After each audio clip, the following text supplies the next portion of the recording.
તો આજે આપણે એગ્રીકલ્ચર એડમિશન પ્રોસેસ 2024-25ની સંપૂર્ણ માહિતીની વાત કરવાના છીએ. એટલે કે ફોર્મ ક્યારે ભરાશે, કયા કયા ડોક્યુમેન્ટ જોઈએ, ફોર્મમાં કેટલી ફી છે, કયા કયા પ્રકારમાં કેટલી ફી છે, પછી તમારે કઈ માહિતીનું ધ્યાન રાખવું જોઈએ, પછી તમારે બોર્ડ ગણાશે, ગુજકેટ ગણાશે, મેરિટ કેવી રીતે બનશે, બધી જ માહિતી આ ચેનલ પર આપીશું.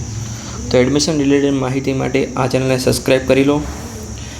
અને જો તમારા નાના ભાઈ બહેન ધોરણ 9 અને 10માં હોય તો એક બીજી ચેનલ છે જેની લિંક હું નીચે ડિસ્ક્રિપ્શન બોક્સમાં આપી દઈશ, જેનું નામ છે ધ મેથ્સ ગુરુ, જેમાં ધોરણ 9 અને 10નું સંપૂર્ણ ગણિત ભણાવવામાં આવશે. તો ચેનલનું નામ શું છે? ધ મેથ્સ ગુરુ. તો તમારા નાના ભાઈ બહેન જોડે આ ચેનલ શેર કરી શકો છો. તેનો કોઈ પણ વિડીયો, પહેલા ચેપ્ટરનો તમે શેર કરી અને તેમને હેલ્પ કરી શકો છો. તો હવે આપણે આ વિડીયોની શરૂઆત.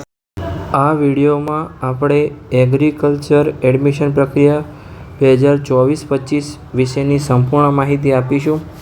એટલે કે ફોર્મ ક્યારે ભરાશે, કયા કયા કોર્સ માટે કેવી રીતે ફોર્મ ભરવાનું. એટલે એગ્રીકલ્ચરમાં અલગ અલગ ટાઈપના કોર્સ આપે છે.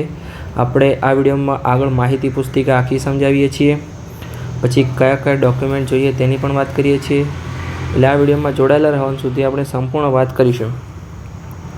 તો કે ધોરણ 12 વિજ્ઞાન પ્રવાહ પછી કૃષિ સંલગ્ન સ્નાતક કક્ષાના અભ્યાસક્રમોમાં ઓનલાઈન કેન્દ્રીય પ્રવેશ કાર્યક્રમ શિક્ષણ વર્ષ 2024-25.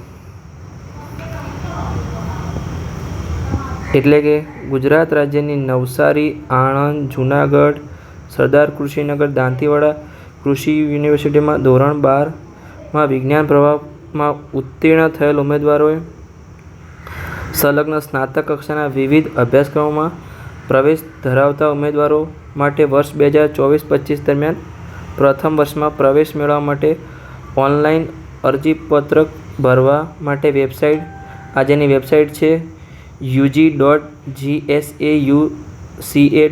પર તારીખ ખાસ યાદ રાખજો 1/6/2024 લઈ 30/6/2024 દરમિયાન નીચે પ્રોગ્રામ કેટેગરીના અભ્યાસક્રમમાં પ્રવેશ મેળવવા પ્રોગ્રામ કેટેગરી પ્રમાણે અલગ અલગ દરેકની અરજી ફી પેટે ₹300 ફી છે દરેક. હું આગળ માહિતી પુસ્તિકામાં તમે પ્રોગ્રામ સમજાવું છું, જેમાં UPI, credit card, debit card અને ઓનલાઈન નેટ બેન્કિંગ દ્વારા ફી ભર્યા બાદ ઓનલાઈન ફોર્મ ભરી શકાશે. તેમજ પ્રવેશ પ્રક્રિયા પણ ઓનલાઈન થશે. તો ચલો હવે આપણે જોઈએ કે પ્રવેશ પ્રક્રિયામાં શું છે. આગળ વધીએ, પ્રવેશ પ્રક્રિયાની વાત કરીએ. તો પ્રવેશ પ્રક્રિયાની સંપૂર્ણ વિગતવાર માહિતી જેની વેબસાઇટ છે તેના પર 27/5/2024 મેળવી શકાશે. એટલે કે હું આજે વિડીયો બનાવું છું, આજે 28 તારીખ થઈ છે, તો એની માહિતી પણ આપું છું તમને આ વિડીયોમાં આગળ, જે PDF છે. અને આગળ કોઈ સદર કાર્યક્રમની તારીખમાં ફેરફારનો કોઈ અવસર હોઈ શકે. એટલે કે ફેરફાર થશે તમને વેબસાઇટ પર માહિતી આપવામાં આવશે. તો તમારે તેની માહિતી વેબસાઇટ પર મેળવવાની રહેશે.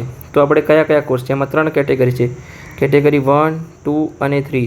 કેટેગરી 1માં BSc હોનર્સ એગ્રીકલ્ચર, પછી હોર્ટિકલ્ચર, BSc ફોરેસ્ટ્રી અને BTech બાયોટેકનોલોજી.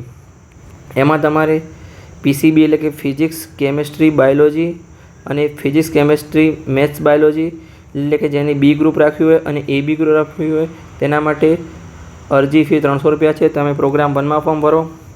પછી પ્રોગ્રામ 1માં BTech agriculture engineering, BTech food technology, પછી BTech renewable energy environmental engineering, પછી BTech એગ્રીકલ્ચર ઇન્ફોર્મેશન ટેકનોલોજી. એમાં તમારે PCM, PCB અને PCMB એટલે કે A ગ્રુપ, B ગ્રુપ અને AB ગ્રુપ ત્રણેય માટે છે, જેની ફી પણ ₹300 છે. પછી પ્રોગ્રામ 3 છે, જેમાં BSc હોનર્સ કમ્યુનિટી સાયન્સ, પછી BSc હોનર્સ ફૂડ ન્યુટ્રિશન એન્ડ ડાયટિસ, જેમાં આપણે PCM, PCB, PCMB એમ ત્રણેય ગ્રુપ માટે છે. એની પણ ફી ₹300 છે. તો જેને તમે ત્રણેયમાં ફોર્મ ભરવું હોય તો તમારે અલગ અલગ ₹300 ફી ચૂકવવાની રહેશે દરેક માટે. જો અહીંયા નીચે વાત કરી છે કે PCM એટલે કે ફિઝિક્સ કેમેસ્ટ્રી મેથેમેટિક્સ, પછી PCB અને PCMB. પછી અહીંયા અગત્યની સૂચના આપવામાં આવી છે, તો એ સૂચના આપણે વાંચી લઈએ. તો કે સદર અભ્યાસક્રમમાં પ્રવેશ માટે ઈચ્છુક દરેક ઉમેદવારે પ્રવેશ વર્ષ 2024માં લેવાયેલ ગુજકેટ 2024 પરીક્ષા આપેલી હોવી જોઈએ અને ધોરણ 12માં જૂન 2024માં લેવાનાર બીજી ગુણ સુધારણા અથવા પૂરક પરીક્ષામાં આપનાર હોય તેવા વિદ્યાર્થીઓ ફોર્મ ભરી શકે. એટલે કે તમારે બોર્ડનું રિઝલ્ટ ગમે તે ચાલશે, પણ ગુજકેટ 2024 આપેલી હોવી જોઈએ. અને તમારું આનું મેરિટ કેવી રીતે બનશે એ પણ હું સમજાવું છું. તો કે તમારે બોર્ડના 60% અને ગુજકેટના 40%. હવે બોર્ડના 60 કયા? તો કે PCBના થિયરીના, તમારી મેથ્સ હોય તો મેથ્સના, અને ગુજકેટમાં 120માંથી 100માં કન્વર્ટ થશે અને પછી તમારો મેરિટ બનશે. એટલે કે આમાં 300માંથી 100માં કન્વર્ટ કરશે, પછી આમાં 120માંથી 100માં કન્વર્ટ કરશે, પછી આ 100ના 60% અને આ 100ના 40%. આમ તમારું ટોટલ નીચે મેરિટ બનશે. સમજાઈ ગયું? તો ચલો હવે આપણે આગળ વધીએ છીએ.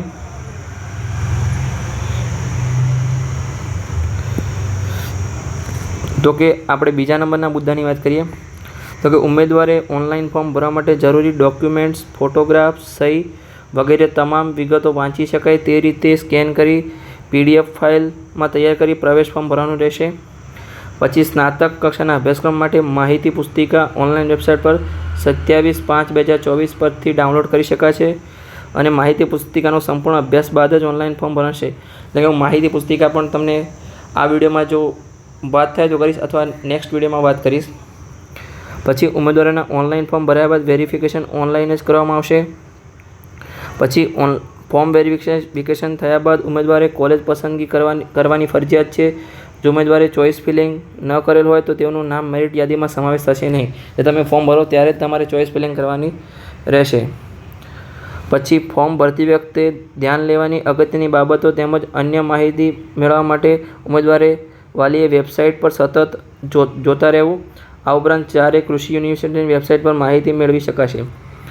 અને આ 21/5/2024ના તમારે આવ્યું હતું, અને જેમાં કુલપતિ અને નોડલ અધિકારી સ્નાતક પ્રવેશ કૃષિ યુનિવર્સિટી નવસારીની છે. તો આ તમને આ સંપૂર્ણ માહિતી આપી દીધી છે. હવે આપણે પ્રમાણપત્રોની વાત કરીશું. એટલે કે કૃષિ યુનિવર્સિટીમાં એડમિશન લેવા માટે કયા કયા પ્રમાણપત્રો જોઈએ.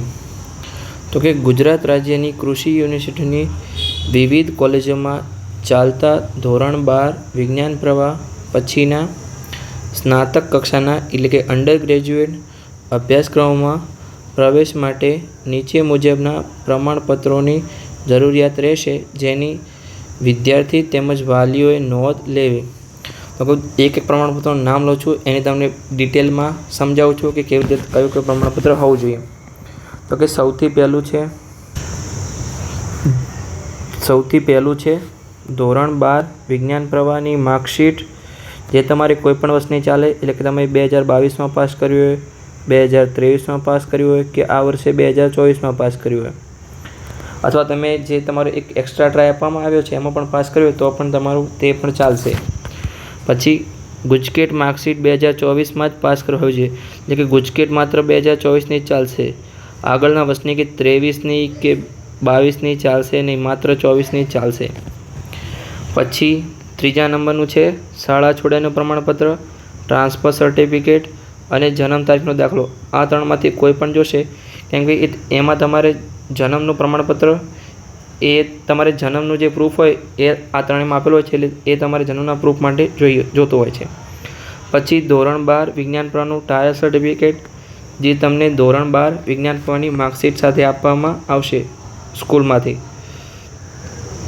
પછી જાતિ અંગેનું પ્રમાણપત્ર, જો તમે OBC, SC અથવા ST કેટેગરીમાં આવતા હોય તો તમારે તેનું પ્રમાણપત્ર રજૂ કરવાનું રહેશે. પછી નોન ક્રિમિલિયર સર્ટિફિકેટ, જે ફક્ત SCBC એટલે કે OBCના વિદ્યાર્થી માટે, જે તારીખ 1/4/2022 બાદનું જ હોવું જોઈએ. એના પહેલાંનું હશે તો ચાલશે નહીં. નોન ક્રિમિલિયર સર્ટિફિકેટ 3 વર્ષ ચાલતું હોય છે, પણ અહીંયા 1/4/2022 પછીનું હોવું જોઈએ એવું કીધું છે. પછી 7, 12 અને 8 આના ઉતારાની નકલ, જે માત્ર ખેડૂતના પુત્ર પુત્રીઓ માટે હોય છે. આ અવશ્ય જોઈન કરવું, કેમ કે એમને 5% વધારાના મળતા હોય છે ખેડૂતના પુત્ર પુત્રીઓને. તેમાં શું કીધું છે કે તારીખ 1/4/2024 પછીની તારીખના અથવા ત્યાર પછીનો દાખલો રજૂ કરવાનો રહેશે. જો જમીન ધારક અને ઉમેદવાર વચ્ચે સંબંધ પ્રસ્થાપિત થતો ન હોય તો પેઢી અથવા તે વચ્ચે સંબંધ દર્શાવતું તલાટી કમ મંત્રી અથવા મામલતદાર દ્વારા જારી કરેલ પેઢીનામું અથવા દાખલો રજૂ કરવાનો રહેશે. તેમજ ધોરણ 12ની માર્કશીટમાં દર્શાવેલ અટક અને 7, 12 અને 8 દર્શાવેલ અટકમાં ફેરફાર હોય તે અંગેનું સોગંદનામું રજૂ કરવાનું રહેશે. એટલે તમારે કે ધોરણ 12ના માર્કશીટમાં અટક અને 7, 12, 8 જો અટકમાં ફેરફાર હોય તો તમારે તેનું સોગંદનામું રજૂ કરવાનું રહેશે. તો હવે આપણે આગળ વધીએ. તો કે EWS સર્ટિફિકેટ, જે ફક્ત EWS વિદ્યાર્થી માટે, જે તારીખ 1/4/2022 બાદનું હોવું જોઈએ. પછી પાસપોર્ટ સાઇઝનો ફોટો તથા વિદ્યાર્થીની સહી બંને. પછી 10મા નંબરે છે આધાર કાર્ડ. પછી રમતગમતના પ્રમાણપત્રો, જો વિદ્યાર્થીઓએ આંતરરાષ્ટ્રીય, રાષ્ટ્રીય અથવા રાજ્ય કક્ષાના સમક્ષ અધિકારી દ્વારા ઇસ્યુ થયેલ પ્રમાણપત્રો જ માન્ય રહેશે. એટલે તમને કોઈ રમતગમતમાં ભાગ લીધો હોય અને ત્યાં તમારો નંબર આવ્યો હોય તો તેનું પણ સર્ટિફિકેટ તમારે રજૂ કરવાનું રહેશે, કેમ કે તેના પણ તમને થોડા માર્ક્સ મળી શકે છે. પછી દિવ્યાંગજન એટલે કે PWનું પ્રમાણપત્ર, જે ફક્ત દિવ્યાંગજન વિદ્યાર્થીઓ માટે જ છે. પછી children of defence person of ex સર્વિસમેનનું પ્રમાણપત્ર, એટલે કે કોઈના પિતા સર્વિસમાં હોય તો તેમના વિદ્યાર્થીઓ માટે પણ અલગ કેટેગરી છે, તેમને પણ થોડા માર્ક્સ અથવાની કેટેગરી પ્રમાણે એડમિશન મળી શકે છે. પછી પારસી જાતિનું પ્રમાણપત્ર, ફક્ત પારસી જાતિના વિદ્યાર્થીઓ માટે જ. પછી કાશ્મીરી વિસ્થાપિતોનું પ્રમાણપત્ર, જે ફક્ત કાશ્મીરી વિસ્થાપિતના વિદ્યાર્થીઓ માટે. પછી બિન નિવાસી ગુજરાત વિદ્યાર્થીઓ એટલે કે NRGનું પ્રમાણપત્ર, જે ફક્ત બિન ગુજરાતના વિદ્યાર્થીઓ માટે છે. પછી બેંકના અદ્યતનનું પાસબુકનું પ્રથમ પેજ, જેમાં IFSC કોડ હોય, જે તમારે બેંકની પાસબુક હોય એના પહેલા પેજનો ફોટો જોશે, જેમાં તમારો IFSC કોડ આવતો હોય, જે પણ બેંક હોય તેનો. હવે એમાં શું કીધું છે તો કે ઉપરોક્ત જરૂરી બધા જ અસલ ડોક્યુમેન્ટ તથા ફોટો અને સહી GPG નમૂનો, એટલે કે તમારે GPG ફોર્મમાં અપલોડ કરવાનો રહેશે. નમૂનો તમામ વિગતો વાંચી શકાય તે રીતે સ્કેન કરી PDF ફાઇલ અથવા સોફ્ટ કોપીમાં તૈયાર રાખવાના રહેશે. તેમજ ઓનલાઈન અરજીપત્રક ભરતી વખતે અપલોડ કરવાના રહેશે, જેની દરેક વિદ્યાર્થીઓને વાલીઓ નોંધ લેવી. એટલે કે આની તમારે એક PDF બનાવવાની છે, તમને જે લાગુ પડે એનું, અને તમારે ઓનલાઈન તમે જ્યારે ફોર્મ ભરો ત્યારે બધા ડોક્યુમેન્ટ તમારે સાયબર કાફેમાં જે અપલોડ કરવાનું રહેશે. અને પ્રવેશ અરજીપત્ર ભરવા માટેની વેબસાઇટ છે UG. આપણે અહીંયા લખી દઉં છું, તમને દેખાતું ના આવે તો UG.GSAUCA.in આ એની વેબસાઇટ છે. તમે ગૂગલમાં સર્ચ કરી તમને મળી જશે. આના પર તમારે ફોર્મ ભરવાનું છે. તો આપણે આ વિડીયોમાં એવી વાત કરી કે કેટલા પ્રકારો છે, કેવી રીતે એડમિશન મળે, એની કેટલી ફી છે અને તેની સંપૂર્ણ માહિતી મેળવી. પછી આપણે ડોક્યુમેન્ટની માહિતી મેળવી. હવે આપણે આગળના વિડીયોમાં માહિતી પુસ્તિકાની વાત કરીશું. તો તમે ચેનલ સાથે જોડાયેલા રહો, ચેનલને સબસ્ક્રાઈબ કરી લો. આપણે આ ચેનલ પર આખી જ એડમિશન પ્રક્રિયા સમજાવીશું, મેડિકલ, પેરામેડિકલ બધી જ.